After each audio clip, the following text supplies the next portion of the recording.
keep their air conditioning at a fixed temperature. I don't recollect, it was either 24 or 25 degrees centigrade.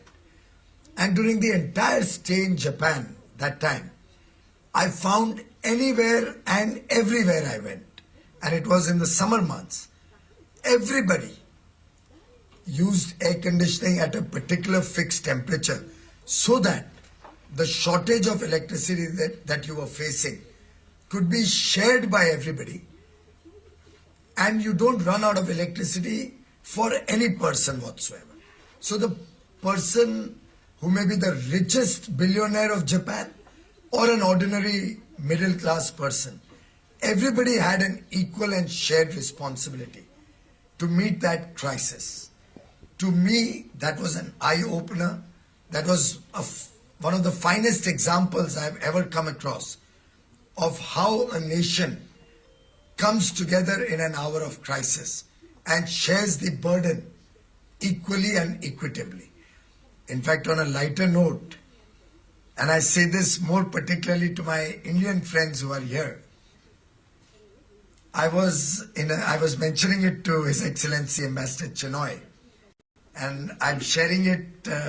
I hope I will not be misunderstood when I say this, but I was in a vehicle traveling alone with a Japanese friend of Indian origin who's staying here in Japan, but he comes from Indian origin. We were only two of us in that car, and it was really a hot afternoon. And I told him at that point of time, why don't you turn on the air conditioning a little, make it a little cooler? And he refused to do it. We were just the two of us in that car, both Indians, but it's the environment, it's the entire ecosystem that drives a human being and does not permit him to break even that very, very discipline. My staff keeps reminding me all the time, you have to be on time every engagement. The Japanese are very particular about time. But to my mind, that was truly an example of a nationalist spirit. And I say this because that's the kind of discipline the world will have to now enforce upon itself when we are facing the challenges of probably one of the biggest challenges that the globe is facing today, of addressing concerns of climate change, reducing greenhouse gas emissions, and ensuring that we leave behind a planet which is safe, green, clean, and a better place to live in. In fact, Prime Minister Modi does not look at concerns of environment, costs associated with cleaner energy or cleaner environment, and the effort that we put on in this regard as a burden. He looks upon this effort as an article of faith, as a commitment that all of us owe to our next generation. In fact, the father of the nation had mentioned in one of his earlier writings, and I refer to Mahatma Gandhi, who said that we are all trustees of the planet. We hold the planet as trustees for the next generation, and we are expected to leave behind the planet in a better shape than what we inherit, so that the next generation gets a good planet, a good universe, a good world to live in. And it is with that commitment that Prime Minister Narendra Modi's government is working not only towards meeting the aspirations of the people, ensuring affordable energy access to every individual in the country, bringing new industry, jobs, manufacturing, businesses into the country, but also at the same time promoting renewable energy in a very major fashion, focusing on energy efficiency and conservation so that we don't have a wasteful society, we don't waste energy, and together with the partnerships of other countries around the world, working to make the world a better place to live in. At Paris, Prime Minister Modi and President Hollande also launched the International Solar Alliance, in which about 151 countries in the world can participate. All the countries between the Tropic of Cancer and the Tropic of Capricorn, all the countries which have a partial or full presence between these two tropics are invited to participate in the ISA, and that is expected to become a platform to further encourage technological innovation, growth, financing, and supporting countries to go green, to add renewable energy in their energy mix. In fact, while technically Japan is not entirely between the two tropics, there are some islands under Japanese control which fall within these two tropics, and we have urged the Japanese government also to join the International Solar Alliance. But today, we also recognize that we cannot wish away coal. India as a nation has abundant quantities of coal, and we do not have reserves of oil or gas in sufficient measure. And therefore, for our own energy requirements, for our own energy mix, coal plays an important role. In fact, when we look at power, we are almost at 65 or 70% of our total power requirement being met by coal-based thermal plants. On an aggregate total energy basis, maybe about 50-55% of our energy need is met through coal. While we are making a huge thrust to increase renewable energy, and our ambitious target of 175 gigawatt of renewable energy, including 100 gigawatt of solar and 60 gigawatt of wind, is amongst the largest scale-up of renewable energy ever attempted in the history of the world. At the same time, we will need a base load. We will need a base load to provide 24/7 power to the people of India. Renewable energy has its own compulsions, its own restrictions, its own challenges. There are challenges of continuous flow of energy. There are challenges that wind can be even more unreliable and unpredictable, coming intermittently during particular months and hours of the day. And therefore, for the base load, one would have to depend either on coal or petroleum products or natural gas. In that scenario, India's energy security also gets enhanced if we take coal as the base load of power in the country.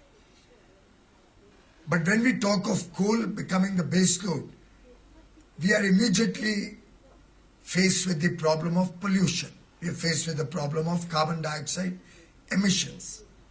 And therefore, the importance of clean coal becomes even more relevant. It's very important for us to have coal, but it's equally, if not more important, for us to use that coal judiciously, for us to ensure that we pollute as less as we can. It's important for us to process that coal wherever required. It's important for us to restrict the pollution out of this coal to the barest minimum, and therefore clean coal technologies become that much more relevant for us. Of course, when we talk of clean coal, there are different means of ensuring clean coal or energy efficiency in the coal sector.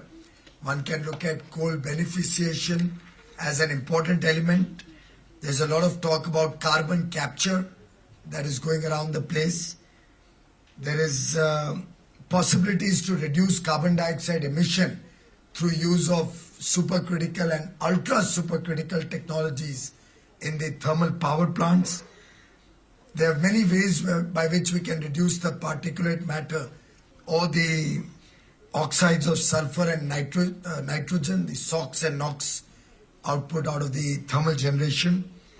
Then there are ways to use coal through coal gasification or coal bed methane or coal mine methane.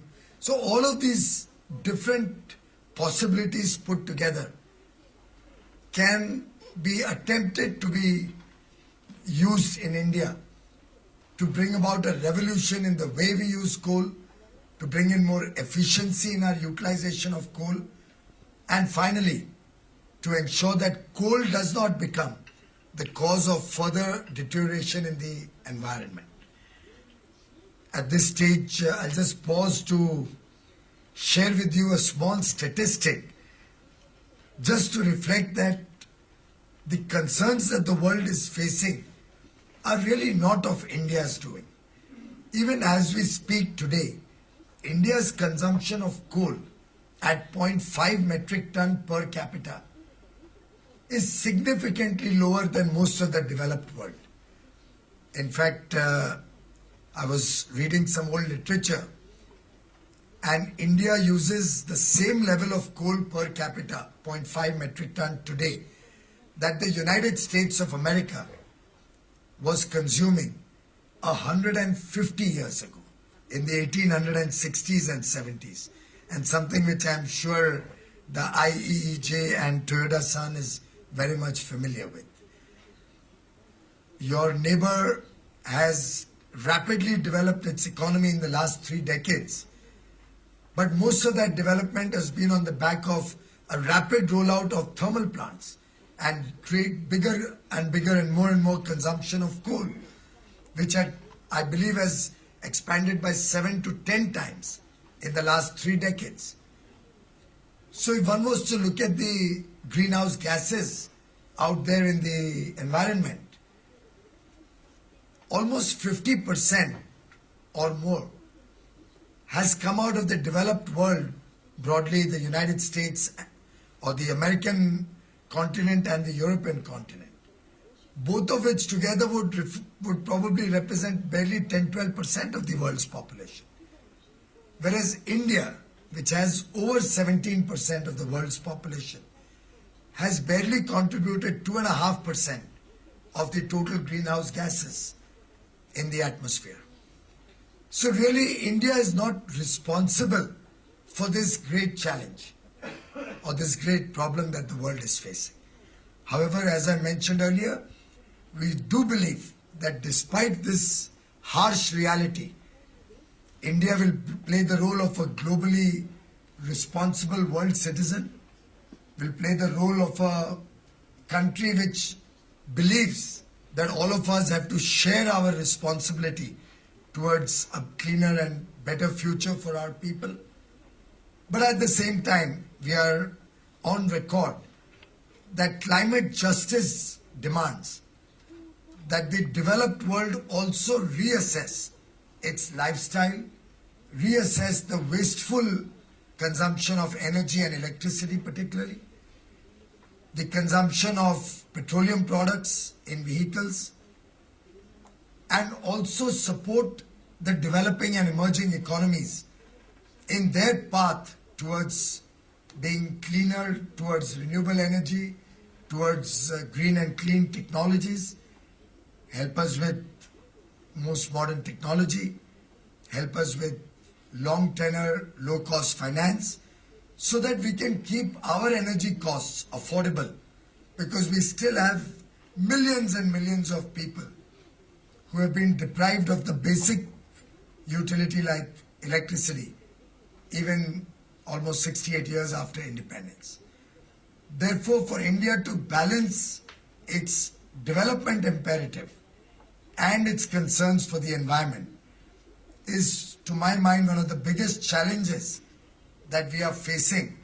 And it is that challenge which has brought me to Tokyo, to Japan, to meet all of you, to meet with the government of Japan, to interact with experts from different fields, private companies, government organizations, to learn from the experiences of Toyota San and other experts in this field, and hopefully take back to my country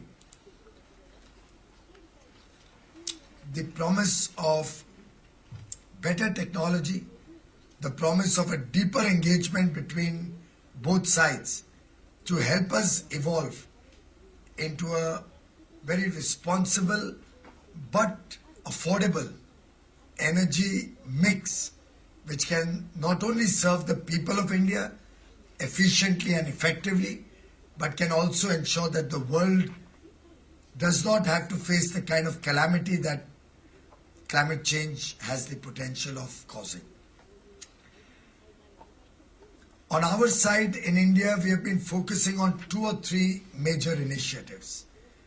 One major initiative that we have focused our energies on has been the processing of coal to reduce the fly ash content, and we are planning to expand our washeries in a significant measure. In the next 18 months, we hope to add nearly 112 million tons of washery capacity so that the coal that goes into the power plants is processed first and is made more suitable for the boilers and reduces the carbon dioxide emissions in significant measure. 2, more and more we are going in for the larger thermal plants, and to my mind all the plants being set up now are either supercritical plants or ultra supercritical plants. We have almost stopped setting up those small plants which were subcritical and which technology was being used extensively until very recently. Our focus is on very highly efficient, less polluting supercritical and ultra supercritical plants. It does cost a little more, but over the life cycle of the plant, particularly when we look at operations and maintenance costs, we find that that is very attractive. Costs are under control, costs come down, and we are working very closely with the Japanese companies to bring ultra supercritical technologies at low cost, at competitive prices. And there are very good possibilities that the development agencies like JICA, with whom I've had very fruitful discussions even during this visit, will be supporting India's endeavors through low cost and long tenor financing in this regard. We are also looking at coal gasification so that we can convert coal to gas, syngas or other forms of gas, which can help us reduce the polluting element of coal and use the calorific value more efficiently. Of course, this is an area in which I have not found many technologies around the world. I believe there are only 2 or 3 companies which have this technology. But I would urge Japanese research and Japanese technology experts to look at converting coal to gas as a possible means which will not only help India, but could possibly also help India serve Japan in the years to come with more efficient utilization of coal. Coal bed methane is a developed technology in which India has already done some work. In the years to come, we are looking at expanding coal bed methane output, and we shall shortly be offering many more coal mines through a transparent bidding process for companies from around the world and domestic companies to participate and extract methane through the CBM technologies. Along with all of these efforts to use coal more efficiently is one program on which we are working with the Japanese government and Japanese companies to improve the calorific value and efficiency of lignite. Lignite, which is brown coal, is available in big measure in India and is being used to produce power. We are working very closely with certain Japanese experts and technology companies, and I'm delighted to inform all of you that that relationship is now maturing into a stage where we could look at certain pilot projects being actually operationalized and implementing these technologies for improving the quality of brown coal in the country. This has been one of the subjects that we discuss in our interactions this morning. We have also established a CBM clearing house in the CMPDIL, that's the Coal Mines Development Agency that India has, in association with the US EPA. That's a part of the Indo-US Energy Dialogue. And we hope that this clearing house will become a repository of information and knowledge to help more people come into the CBM technologies. So should any Japanese companies be interested in working on CBM with India, I would urge you to contact our offices of the Coal India Limited or CMPDIL or even my ministry and work with them to see how we can develop coal bed methane in a bigger measure. Of course, we do believe that while we are working actively on clean coal and different technologies, while we are also doing a lot of research and development on carbon capture and seeing how we could use the carbon dioxide that comes out of thermal plants in a more efficient manner. We believe that joint partnerships can always give you outcomes much faster. Japan is known for its technological prowess. They are known to be very good in research and development. And I would be happy to have partnerships with Japanese research organizations, with Japanese companies, to look at how we can develop faster and more efficiently clean coal technologies in different areas. It could be some of those which I mentioned earlier. It could be in carbon capture. It could be in coal beneficiation. It could be also possibly in ways in which we can dispose of fly ash, because Indian coal contains a lot of fly ash, and we are constantly looking at ways by which we can effectively utilize this fly ash much better. So there's huge potential for us between Japan and India to work together and improve the outcomes out of clean coal technologies. On the other hand, I do believe there's a lot of potential for energy conservation and efficiency to play an important role in bringing down the effects of wasteful use of energy. And I was sharing with the Minister of METI, Yashi-san, about the LED project that we have launched in India. In fact, that was also a subject we discussed this morning on energy efficiency. We have some Japanese companies already involved in our huge rollout of LED bulbs program in India, and we have invited other Japanese manufacturers of LED to come to India, to make in India, and to help conserve energy in India, just like I believe Japan has been able to successfully do in your own country. One of the statistics given to me today was that nearly 80% of all electrical lighting in Japan is LED. My own target is that by 2019, India should be 100% on LED lighting. And we are rolling that program out very rapidly. We have an ambitious plan in the current year itself to distribute and sell nearly 70 million LED bulbs by one company alone. That's a government company called Energy Efficiency Services Limited, EESL, which 2 years ago used to buy and sell about 600,000 LED bulbs.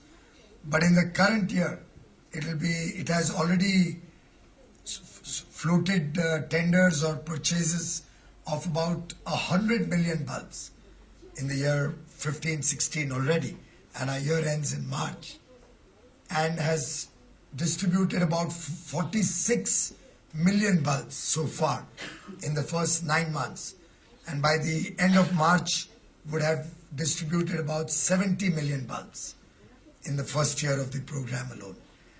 Next year, we hope to ramp it up to about 150 million.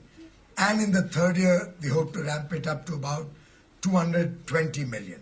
That's the kind of scale up that we are looking at on the LED program. And over 3.5 years, we believe India will become a 100% LED country, thereby saving 100 billion units of electricity every year, thereby saving nearly $6 billion in consumers' electricity bills, thereby reducing the peak load demand and capacity requirement by about 22 gigawatts, and finally reducing carbon dioxide emissions by between 60 and 80 million tons per year. That is the scale of efficiency and conservation we can bring in by a single rollout. I'm mentioning this only to highlight how Japanese companies can benefit from coming to India because of the large market opportunity and the large scale at which India operates. In fact, in terms of energy output, Japan and India are probably at the same level today. We produce about 1.1 trillion units of electricity, which is about the level that Japan produced last year. Going forward though, I'm not so sure how much Japan will be able to grow in terms of its energy output. You would probably be looking at replacing your current energy mix, considering the fact that the requirements for energy are not increasing in this part of the world. Whereas in India, despite the huge gains of energy efficiency, because of the large amounts of people who are deprived of energy access, because of the fact that this government is committed to give 24/7 power to all, because of the fact that India continues to grow at upward of 7.5%, even in the global turmoil that we are facing today. And we do believe in the years to come, and to my mind personally, possibly next year itself, I visualize a double-digit growth in India. And this growth is going to be on the foundation of a very strong institutional framework that we have created, which gives me the confidence that growth in India this time around will not only go against the headwinds or the what's happening in the rest of the world, but we will see decades of double-digit growth happening in India in the years to come. And even if we factor in energy efficiency, we will still look at a 7-8% growth in energy requirement in the country as a whole. Going forward with the advent of electric vehicles, this demand for electricity could in fact grow further. So when we are preparing our scenarios on energy and energy mix, and in which IEEJ is helping us significantly, we are factoring in the change in technology, we are factoring in the huge thrust of renewable energy, while also ensuring that efficiency comes into play. We are factoring in the fact that going forward, as 24/7 energy access is available to all citizens of India and industrial growth takes place to provide jobs to the skilled, teeming millions, the young demographic dividend that India has, all of this will result in a huge spurt in demand in electricity, which will probably double in the next 7.5 years, and possibly quadruple over the next 13 or 14 years. In this scenario, India offers to the world the bright spot, and I think no businesses, no technologies around the world can afford to miss the India opportunity. India and Japan, when they partner, the strength of Japanese technology with the low-cost manufacturing base and the huge market that India offers can together become probably one of the most defining partnerships of the 21st century. I invite all of you to participate in this growth story. I invite all of you to work shoulder to shoulder with India not only thereby helping India and its people, but correspondingly helping Japan, its business and its people in equal measure. And together, I think no challenge can be unsurmountable. Together, I think we can leave the world as a more secure, safe, clean and green world, and have the next generation after Toyoda-san, His Excellency Ambassador Chinoy and I have lived our innings. I'm sure the young people at the back of the room deserve a better life to which all of us are equally committed. Thank you very much.